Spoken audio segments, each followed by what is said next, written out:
So before we started recording, you were telling a great story, and I was like, I got to hit record. You got to get this on Yeah, uh, on the podcast. So you travel frequently with teams there at William and Mary, yeah, all different teams. You're kind of omnipresent. Every time I'm at an event, I see you. But so last year, William and Mary football made it to the playoffs. What round was it? Then you made that that trip. was the quarterfinals. Out Quarterfinals. So of state. you had the pleasure of going out to Montana State in November. It was November, December. It, December, right? it, it was first week of December. Okay. So, Yeah. all right. Tell the story. That was fantastic, All right. man. Well, the team was awarded a home game in the second round. Got a bye. Got a home game won, and for winning that game to advance to the quarterfinal, we were sent out to Montana State in Bozeman, Montana, which is at ski country. I think the Big Sky Resort is out there, which again I didn't know. Right. My first time to Montana, so I was pretty excited. And to And reiterate, this is the first week of December. So it's like, first week of December, and right. I did do a little, once I guess maybe on Monday I started looking at what the temperature might be on Saturday. So Right. using technology, Right. and I thought I saw something around a -11, Oof. around game time, and I immediately, this part I didn't even tell you before we started talking, but I immediately went to Amazon and started like looking for some type of defense mechanism I ordered a heated vest on Amazon, and I think it got here maybe the day before we left, and I didn't really get to try it out, but I was convinced I was going to need something because it was going to be a little different as far as different cold that I had ever experienced. So I had heated socks and I had a heated vest, and come that morning, since it was an 8 o'clock kickoff, we had some time to kill. So we had some guests with us, some donors, some alumni. We were walking around the town of Bozeman, and all of a sudden I looked down at my phone, and there's a notification, like a tweet or something on social media, where it was sent from Montana. We were playing at Montana State. There is such a heated rivalry between Montana State and Montana that Montana decided to help us out, and they drove their equipment bus 4 hours to Bozeman to deliver William and Mary heated benches. And it was literally the tweet or whatever the social media thing, it showed the buses, or the bus pull up to the sideline, and they were rolling out the heated benches, and it was like, beat Montana State. And it was just a good luck to William and Mary, and it really fired us up. We were like, wow, this is cool. This is cool. Yeah. But the sad part of the story is it didn't help. Right. We got pretty, but what I was starting to say is like that. Mentally I was trying to, like, again, I was like, oh, it's not going to be bad. It's not going to be bad. And then I stepped off that bus once the nightfall hit, around 7 o'clock, and it was a different cold. It was different. I mean, environment definitely affects performance. So sometimes it gets in your head a little bit. You were kind of alluding to that. And one other thing that, again, I couldn't help but raise my eyebrows a little bit as we're walking around town. And we've got William and Mary gear on, and so a lot of beautiful town, beautiful area, a lot of nice people. And when some of the locals were looking at us like, "You guys are actually going to the game?" They were like, "You're going to that game? It's at 8 o'clock. Why'd they do that? It's going to be cold." And I was like, "Wait a minute, you live here, and you're trying to give me a heads up? Like, why are you going out there?" I was like, "Are you going to the game?" They're like, "No, we're not going to the game. It's too cold. It's on TV." Oh, yeah, it's on TV. I was like, "Oh man, the locals aren't even going. Yeah. This is crazy." Yeah. So They took advantage of that. Was it a TV decision or was it a Montana State decision, do you think? Yeah, I think there was a little bit of both. I think Montana State probably did everything in their power, to have that game at the time that it Yeah. was. But definitely TV had they had a slot. But here's where I thought it got interesting. Usually, you get to the quarterfinals. There's a slot for each of those games, those 4 games, and actually, our game was kicked off at the same time. There was 2 games going on at the same time, which tells me that there was an earlier slot. I think on Saturday, the next day, that may have worked, and that's why I kind of say that Montana State knew what they were doing, and they were awarded that game Friday. But home field, that's they right. deserved it, and they took advantage of it for sure. Heck yeah. So, Jason, thank you for coming on. Jason, we have Jason Sims. You are the associate, right? Athletic director. Yes. And so at William and Mary, College of William and Mary, Williamsburg, Virginia, and you have a really cool athletic background, and which has lent, you've turned that into a great career where you're helping out student athletes. So, maybe talk about growing up and you're a Virginia guy. Yeah. And then, how you got recruited and where you ended up and what happened. Yeah. Yeah. No, it's an interesting story. Like you said, growing up in Northern Virginia, I grew up in Loudoun County, and graduated from high school, late '80s, early '90s.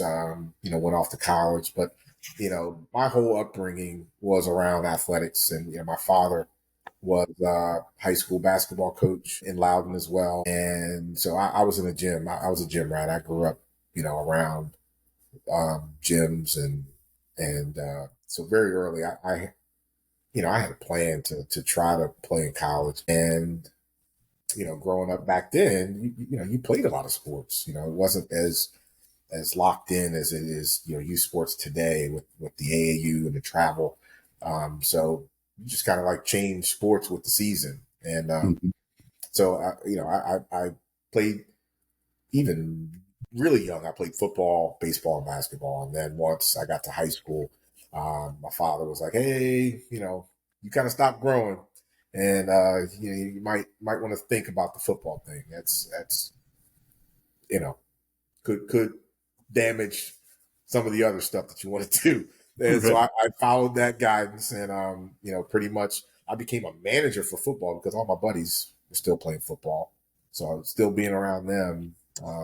Manager for football, rolled into basketball season and baseball, and as far as going through the recruitment process, baseball and basketball, I was getting looks, being recruited, probably higher level baseball, but because Dad was a coach, basketball was my love. Like I really enjoyed basketball, and I'm not the tallest guy, and I definitely had a little Napoleon syndrome, like people telling me I can't do something.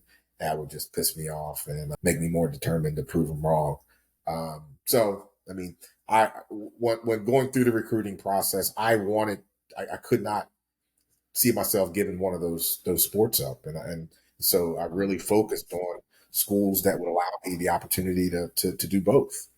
And in situations like that, you're really talking about coaches, allowing it. Let me get something real quick. Yeah, turn something off. Sorry about that. My wife's, I don't know, those things, we call it Rocky. I don't know. It's one of those floor things, vacuums. Like a Roomba? Roomba. There you go. Rocky the Roomba. Sorry about that. But so, really looking at schools and that would allow me to do both. And really, it was mostly Division II and Division III schools that were showing interest, and I, out of high school, and a lot of people don't even know this here, Scott, like out of high school, I went to a D2 school up in Pennsylvania, East Stroudsburg. It's in the PSAC. So, playing schools like Slippery Rock and Kutztown, and I went there. Mostly basketball was really the people that were recruiting me there. I talked to the baseball guy, and they were like, "Yes, we want you to come try out." And when I got there, it was mostly basketball. The baseball that just didn't it didn't mesh well. Like the coach was gonna work with me, but he really was being more like, you need to be here, and I couldn't be in three places at once, and that the baseball piece just didn't work out. So Right. I did play basketball for a year there, but I couldn't shake that itch for baseball. So I ended up transferring after my first year to Frostburg State out in Western Maryland, and that was really the other spot that I knew they would give me a shot at playing both, because the basketball coach at the time actually did both at Frostburg, and he got drafted in baseball. So like, I trusted him. I knew that, I put trust in the other place. Really didn't work out. This guy, he was like, "Look, I did it, and I'll let you do it." He was the head basketball coach. So that's kind of where I ended up at Frostburg. But part of this whole thing that kind of I use today, Scott, with the recruiting of student athletes here at William and Mary, I often talk about the one thing that my father had told me, once this whole recruiting thing started happening, was, again, he was an educator. My mom was an educator. And so education was more important to them. Like, you better get good grades, or my mom would threaten me, like, "I will yank your butt off the field, if I find out you're not handling things in the classroom." And young Jason did not want that. I did not want to be embarrassed by my mother. No, Right. I really thought she might pull up at the baseball field if she heard that I didn't do something right, and would walk out there like, "Nope, he's going home." Like, "Mom, no, Mom." Moms So are scary like that, man. yeah. Dad, you can kind of like sometimes like, I'll do it later. Mom, she didn't play. She didn't play. So, but the one thing that I bring up to this day about my dad, what he did tell me that kind of locked in, he did say, "Boy, you better use this ball and don't let it use you." And yeah, like that, probably at 15, 16, didn't hit as hard as it does now, as far as how I apply it to basically take advantage of the opportunity. Use your talent to open up doors, open up an opportunity, and once that door is open, you better do something with it. Grab it. So again, the light bulb went off probably on my first official visit, and I'm sitting in a coach's office at a college, again, at like East Stroudsburg. I had not known where that place was. I knew nothing about it. But because they reached out and they were recruiting, it's like, oh, this is what he's talking about. Like, it's an opportunity. These people are going to offer me an opportunity. And but again, fast forward, being at William and Mary for that, this is my 16th year. I think about a place like that, like this, with the academic tradition, the what this place can do for it's a life-changing education. It really is. It's a transformer. You can really transform your life and change, really change the trajectory. Just with a William Mary education. And so I say that a lot to the recruits that are coming to look at our place. I'll introduce myself and what I do, and I'll tell them, like, "Hey, congratulations! Like, you look what you've done already. You're here. You're on a visit at one of the top institutions in the world, and because you can run pretty fast, or because you can shoot a basketball, because you can hit a ball far, because of your talent, you're here. You're here." And I say that, and a lot of times the parents are like, "Holy crap!" Like, he's right. Like, this is amazing that that we're sitting on a college campus because my kid is pretty good at his sport and he's pretty smart. And so that's kind of where I've grown a niche to talk to parents, talk to kids about why William and Mary is a special. It's a unique place. You know, we're going to play the top level of competition across the country, but not many other places can provide that opportunity, life after sport that we can. And so that's kind of where my responsibilities that's where they are today. You know, when I got here in 2000, it was because I was a guidance counselor. I was between taking a job at a high school in Northern Virginia back home. Like when I was finishing up my education, I was a business major, and I was gonna do something with that. And again, trying to be the opposite of my parents. My parents are educators, and just being a knucklehead. I don't want to do what they do. Then you start. You get closer to the edge of like, what am I doing after ball is over?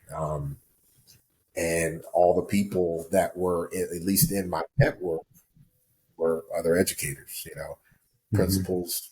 They would see me or see my parents like, what's Jason going to do? Is he, and I started to recognize like, wow, I could probably, go back home to Northern Virginia. I knew the Loudon was about to blow up. Again, but when I was there, it was 4 high schools. Now I have no idea how many schools are there. It's changed a little, huh? It's changed, and but as far as stability, I going into guidance counseling was what I wanted to do. So I did my master's at Salisbury University, which is again in the Maryland system on the Eastern Shore, and but I was while I was working on my master's, I was also coaching and working at student services. And so that's kind of where the guidance counseling the bug grew on me, and using my experience to help other students. Some of the mistakes I made, I didn't want, other students to go through that. And so you're still an educator. Still an educator. Yeah. Still an educator, and really what made me start to look at the jobs like I got at William and Mary. I was an academic coordinator or director of student services was my title when I first got to William and Mary, and those jobs started to pop up in athletic departments in the early 2000s because of graduation rates were low, especially with Black males, African American males. The NCAA was making a point. Guys were going pro and without their degrees. And the NCAA, really, really started to reward athletic departments for graduating students. And so those jobs started to pop up. And I started to think like, wow, that would be a really, really cool job where I could still use my athletic, not a coach, but I'm still in the locker room. I'm still affecting lives as far as, my guidance counselor age, but just being a guidance counselor for an athlete, that would be really cool. And so I started to look at different schools, and William and Mary had an opening. I did some networking with other universities, academic departments, University of Maryland.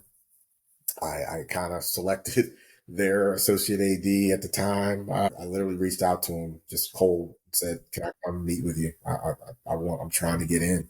And he invited me to Maryland. I went up there for a day and walked around. He showed me around, introduced me to people, and I used his network to create some opportunities. And again, William and Mary had an opening, and I applied. And here you are, 2007, and actually, Coach Norris was on the I guess the committee, so he was one of the first people that I met. Terry Driscoll was the AD, and I didn't know Terry was a basketball guy. I just knew he was a tall man. Not until I got the job, I started working. About a weekend, my dad calls He's like, how things going? I'm like, yeah, it's pretty good. He's like, who's the AD down there anyway? I was like, it's a tall guy, man. His name Terry Driscoll. My dad, like, I could hear him like almost drop the phone. He's like, what? He's like, Terry Driscoll. And I was like, yeah, you heard of him? He was like, yeah, Terry. He was like, man, he was a bad dude. Like, he could play. I was like, are you serious? He's like, yeah, he was. So I look it up, and sure enough, like the 1969 NBA draft, number 1 pick, Kareem Abdul-Jabbar, Lou Alcindor. The number 4 pick, Terry Driscoll. I almost fell out my chair. You gotta be kidding me. Yeah. That, Terry, man, just a modest guy, but he and I just had a lot in common, like basketball talk. We would just get in conversations and talk hoops. He'd tell stories. I'd love to just get in the car and ride with him to different games, and he's telling stories. And but very good man, and again, forever grateful for the opportunity. The opportunity that he provided for me, and from that point, again, I'm a pretty loyal guy, and I don't want to let down people who give me a chance, or let down my teammates. That's again just that athletic background. Yeah, I mean, you have an interesting perspective, and it's probably should be more common that you look at it as an opportunity, not something you were owed, right? I mean, Right. you did your deal to earn where you were. Don't get me wrong, but like somebody gave you the opportunity, and you, Right. just like you were talking about with William and Mary, like take advantage of that opportunity. I mean, you were letting the ball do the work for you. So, Yeah. No, it's again, the the why is always been help and take advantage of the opportunity, and I love seeing young people. I love seeing them grow up. I love seeing the light bulb go off and they figure out, and that confidence that they instill in themselves. So it's over the years gotten credit for stuff. A lot of people graduated from here that have thanked me, or saying, "Oh, I would never graduated," if it weren't for you. And that's I think that's a little extreme, but it's really, I try to put myself in their shoes. Again, it's almost like going back, like, would I do it that way? Would I take those classes all on Tuesdays and Thursdays? No, don't do that. Like, you're crazy. You're gonna, it's not gonna work. Right. Or a kid coming out of high school, they see what I've got control over my own schedule. I'm gonna take all. I'm not taking any 8 o'clocks. I'm gonna take, make sure I don't have any Friday classes, no Monday classes, and just cram it all in, and Right. watch them get destroyed. No, I'm not gonna do that. I'm gonna have a talk and say, like, dude, like, never am I going to strong arm somebody and say you got to do it this way. But like, you might want to think about that. Like, when are you eating? When are you? What time's practice again? Like, are you going to be traveling? Okay, if you're traveling, if you're going to be on the travel squad, why are you putting this class on Friday afternoon? You're going to miss that 5 times, and that's not fair. That's not fair to put you in a situation like that. So, just providing a little guidance to make sure that they don't skin their nose too bad is really what, what, again, I enjoy seeing them figure it out. And, but every year it's the same look, like that first 2 weeks for, any student, but especially a student athlete, their hair's on fire, man. They don't know what's going on. Right. They're trying to find their classes. They're trying, they don't want to piss their coach off for showing up late to something. And then I literally saw a baseball player yesterday who, I met with when he committed, and he's from Connecticut, great kid, smart kid, definitely capable. And but I saw him day one of classes, and he had the bright-eyed look, like, "You're okay? Yeah, yeah, Right. yeah, yeah, yeah." And yesterday, he was actually pulling up at the baseball field. He got out, he waved, he looked cool again. Like, he had his swag back. I was like, oh, I was like, somebody looks like they figured this thing out. And he was like, Right, right. laughing. He was like, yeah. I was like, it's slowing down. He's like, yeah, it's starting to Yeah. slow down. Can Starting to see get a the routine. ball again. Yeah, exactly. Starting to get a routine. And that's the other thing, Scott. Like, sometimes when during the recruiting process, it's like or sometimes the parents will even tell you, like, hey, that kid's pretty smart, but I don't know. William and Mary, like, I don't know if he's like, I heard this place is pretty intense. And it's like, it can be, but it's all about how you set yourself up. Right. It's, if you try to take on, too much water, water's going to win. You're going to sink, so don't, it's just be smart, like how you load your plate. Don't come in here and try to take, bio, calc 2, physics, and, like, oh, but I'm a science guy. And then it's all science. Like, what are you doing? Like, I understand you want to be a doctor, but guess what? They're not going to make you a doctor after one semester. You got to, Right. you got to get to med school, Right. to complete the task here. So be careful, and, watching their confidence grow is again, that's a special, Yeah. thing. That's a special thing. So talk about, you know, kids are usually pretty driven when they come to William and Mary, and lots of other schools, Yeah. that are in the same league. But talk about, a high school kid who is trying to get recruited, and what's important academically. The crux of the question for me is, like, what kind of habits Yeah. do successful kids in college, student athletes, have that they can start working on, before they get to college? Yeah. I mean, I think, again, sometimes students don't even realize that they're working on it. I ask them to tell me about their schedule. What else do you do besides your sport? Then they'll say, I'm in this club, or I'm playing on a travel, or I'm doing this. I've got a job, and so I listen to all that, and I kind of just spit it back at them, like, you know what, you know, the things that you're doing now, it's actually preparing you for a place like William and Mary, because you've got to juggle so many things. You have to be you got to multitask, but you have to be organized and putting your day, and I think finding routine is so important at a place like William and Mary. So being an athlete, there again, the services that we provide, take advantage of it. So if it's tutors, it's if it's study hall, all the structure that is provided, it's helping that slow down moment that I was talking about before. It will help you cut your day up into chunks that you can feel like you accomplished something. Right.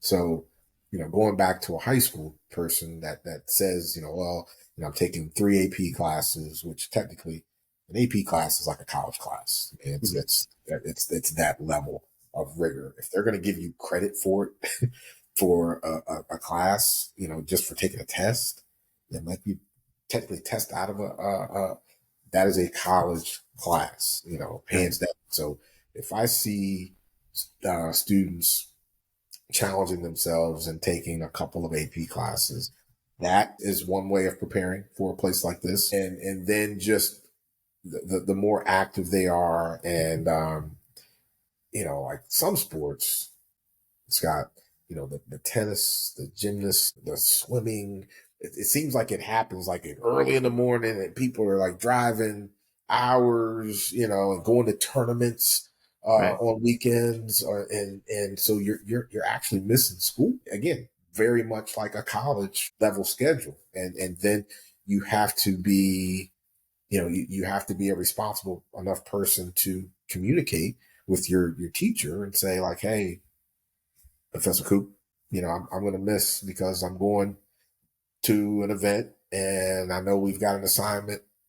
Can I turn it in when we get back? How do you want me to handle it? So again, some of those things, I think if they're doing that in high school and they're communicating like that and they're independent, they can go off and get assignments done.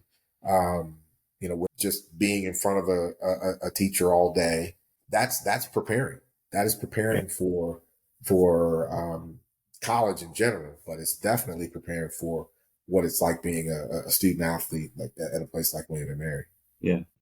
So what are some of the common things that, student athletes that aren't necessarily experiencing success, what are some of the things that all those kids kind of share in common, and, Yeah. how are you guys helping them? Yeah. I mean, and again, I'll repeat it, with a lot of groups that'll come in on recruiting visits. Um, it's that load management. I think some students will bite off a little too much. They're coming in and they're signing up for 17, 18 hours. 18 is the maximum that you can take in a semester. But again, I think most freshmen are in a 13 to 16 credit load, about 5 classes. But it's got to be the right 5. It's got, it requires balance. The students that I guess get off to a slow start in my time, it happens, but most of it's not because of, they didn't go to the right high school or their SAT score wasn't high enough.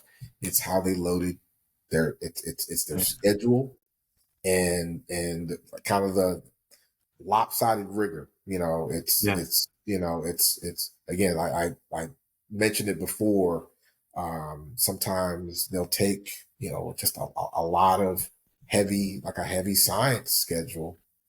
And it's just, I think, in my opinion, it's an imbalanced schedule, so if it's I AP'd out of Calc 1, I'm jumping into Calc 2 with physics and, in something else, like honors, heavy science. Those are the classes that can nip you regardless of, how well you did in high school. It's the math and science that I've seen. It's not a lot of the, I think the other ones that can get your schedule lopsided is the heavy reading and writing. If you're taking too many of those in that, early, like again, once you get to your junior year, it can be a little more lopsided because that's your focus, that's your specialty, but those early years when you're still trying to figure out exactly what direction you're going, when you just kind of go all one particular way, you're taking three classes that are going to make you read a book every week and write a paper every week. If you got 3 of them to do something, like you might be able to keep up with 2 of them, but then you're kind of just like, you're just throwing darts at the third. Like, I don't have time. I don't know, man. You got Chat GPT now. That might be the. It'll be all right doing the writing. No, I'm kidding. I'm not supposed to say that, probably. I'll edit that out. And the other part of it is like, don't throw yourself in like a deficit. Like if you're going into a fall sport and your first semester is in the fall, like you got to get used to that demand. I mean, I had a kid talking about on here, Webb Kosich, talking about his first semester at William and Mary. He's like, the load of just soccer alone was a lot. It's a lot.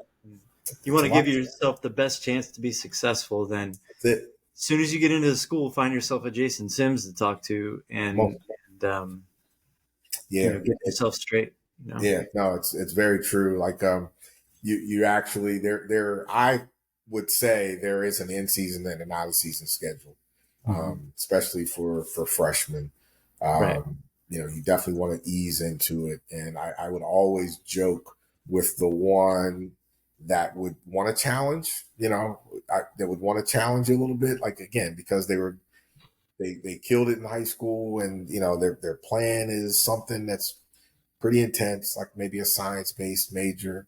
And I would always say, like, here, like, again, I'm not going to make you do this, but I was like, here's why I'm telling you this. Like, if you are in 13 credits, your first semester, and you already brought in maybe 12, 15 credits of AP, so you're not technically behind, you're ahead. Why not ease into it? And then if 2 weeks in, like, you find your routine and you are cruising, like, come back to my office and you stick it to me, like, Sims, I know I could have handled one more class. Like, you were wrong. And then what I would say, I'm going to flip it right back at you. Like, well, you better get a 4.0 then. You're talking all that trash. You better get a 4.0. If it's that easy, if it's, get a 4.0. Okay. Sorry, that's my bad. I'll eat that one. Like, I whatever. But, and it's kind of in a joking way, I'm saying I'd rather have that conversation than the opposite. Like, hey, you should go ahead and try 17, 18, even though you're in season. And then what might happen is they come into the office in tears, because then they're looking at me like, I think I bit off too much, and it's too late to drop the class, and now what? So in situations like that, then it's like, it's tutors, every, I think we've got free tutoring at William and Mary. So, I mean, get a tutor that you, at minimum, in those classes, like, identify those 2 or 3 classes that are on your schedule that they're going to take more time out of the classroom to master that. Like, it's not just going to class is not cutting it. Like, you got to apply some out of class time to those. And so if you've got 2 or 3 classes like that, I would always recommend get a tutor, whether you think you need it or not, just to go over the material, just to go over it, set it every week, meet with the same tutor if you can, for that particular class, at least one day a week. And then, obviously, if it's, preparing for a test, the night before, again, to get a tutor again, just to go over the material. But, that was stuff that we offered, and we would set up, especially the big lecture hall exams, like an econ or a psych or a bio chem, we would set like a test group. We'd get 2 or 3 tutors to, like, hey, identify all the athletes that are in there. It might be 15 athletes in psychology 101, and say, let's just do a big test prep the night before, an hour and a half.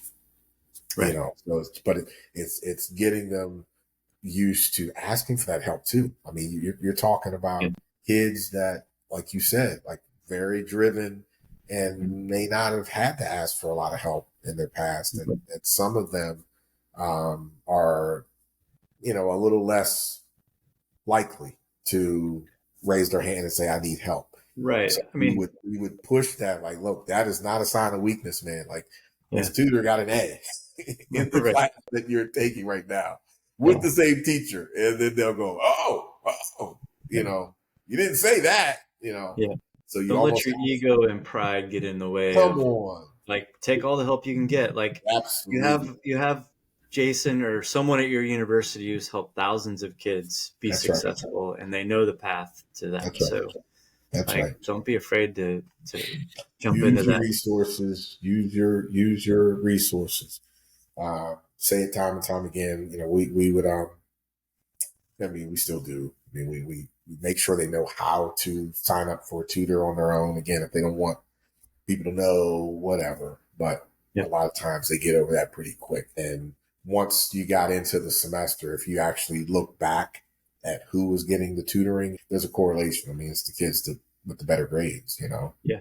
Well, I mean, like you said, they want to keep a 3.5, Yeah. You said at the beginning of this, like these positions that you're in now were created so that the graduation rate went up. Correct. But now teams are posting, hey man, we had the highest GPA, or our GPA Yeah. was such and such. I mean, they're proud of Yeah. Yeah. that, and they're motivated to have a high GPA. So Correct.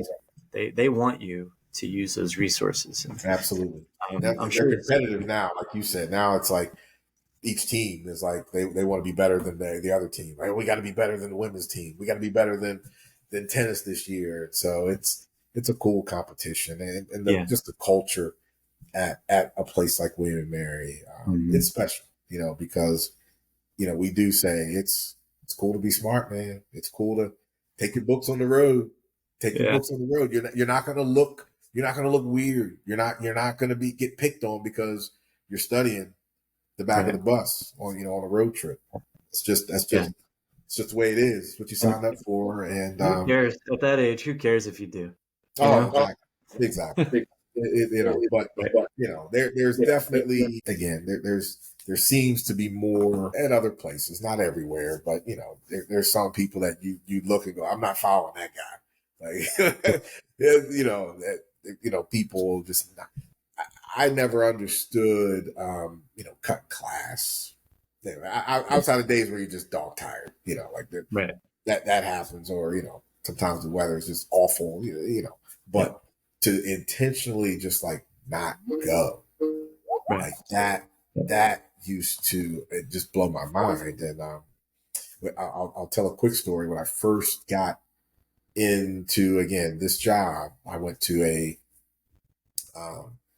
like an annual convention of athletic academic advisors, from all over the country, all divisions, junior colleges, the whole deal. So I think it was in Florida. So I'm hanging out with like Florida State advisors, and, just again, Power Five. And so we're sitting around at the end of the night, people just start telling stories, just like, oh man, what's the craziest thing that's happened, and so one of my guys, and he's still a good friend of mine. I won't say the university, but he was working there, and so one of his responsibility was they had class checkers, and so he was overseeing the class checkers. And there was one athlete that kept coming up clean that he knew was not going to class. Like the grades that are coming back, the reports are coming back from the teacher, but yet the class checker is saying, nope, he's there. So he's driving into work, and he's like, I'm going straight to the class myself. Like, he didn't even go to the office. He pulls up in front of the building. He said, as he's getting out of the class, he sees the athlete and the class checker like walking like lockstep, like arms around each other. The athlete was paying the class checker off to. He said he got back in the car, like, I got to get a new gig.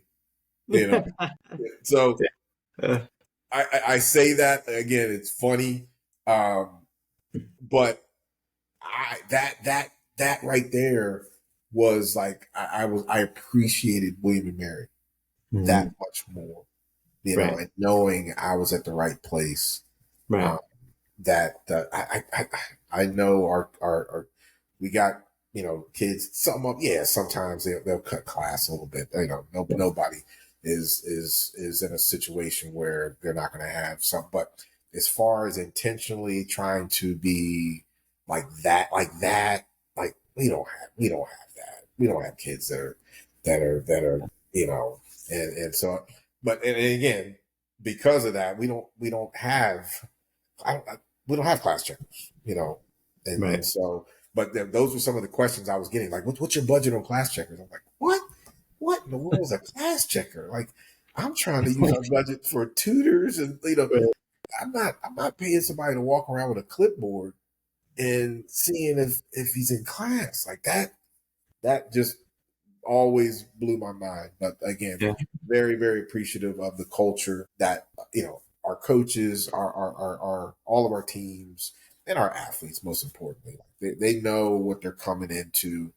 And, again, it goes back to that opportunity thing. They see this as an opportunity to Right. earn a world class education. Yep. Yeah. What was your dad's quote again about the ball? Use the ball. Don't let it use you. That's right. I'm gonna post that somewhere. I'm gonna have to get your Oh, dad's. come on, Give him the credit. Larry Sims. All right, I'm gonna do it. So what parting wisdom do you have? Let's be respectful of your time here. Wow. I mean, again, as I guess far that's as pretty people much going it. through, going through the process, I mean, you definitely got to use the ball Yeah. to open up those doors. But again, the other side of it is the education piece. Like, challenge yourself in the classroom, but do it in a way where do it at your level. Like, don't just sign up for AP classes just to Right. say I took an AP class and then go get a C in it. Right. Admissions, they're looking for students that are challenging themselves, but also they're doing well in those courses. Mm-hmm. So if it's a question of taking honors and an AP, and you might not be at AP level, then step down. Take the stuff that you're going to do well in. And character is still a big part of recruiting. But with coaches, they want to see people that are out there working hard and being leaders on the field, communicating. I know, now I've got a 12-year-old that plays soccer, and whether or not winning and losing, she's competitive as heck. I'm competitive, but I find myself, what I talk to her about is just being a leader and being a good teammate, and and communicating, being a good communicator. That's kind of behind the scenes type stuff that I don't think people talk about a lot, but I definitely see it when I see somebody on the floor and almost being a coach on the field or on the floor. I'm like, that one right there, like that one's special. Yep. Yeah, for sure. Well, cool. Good note to end on. All right. Thank you again. You're a tremendous resource, and you've helped out my own son. So I can't thank you. I saw him last night at SAC. So again, being a leader, What doing was he other doing? things. He's a SAC. He's our Student Athlete Advisory Council.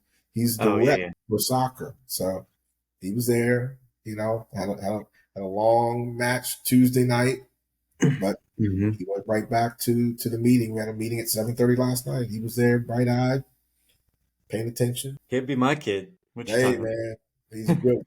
He's a good one. He's a William and Mary man. about? Yeah, that's Like for you. sure. Like All you. right.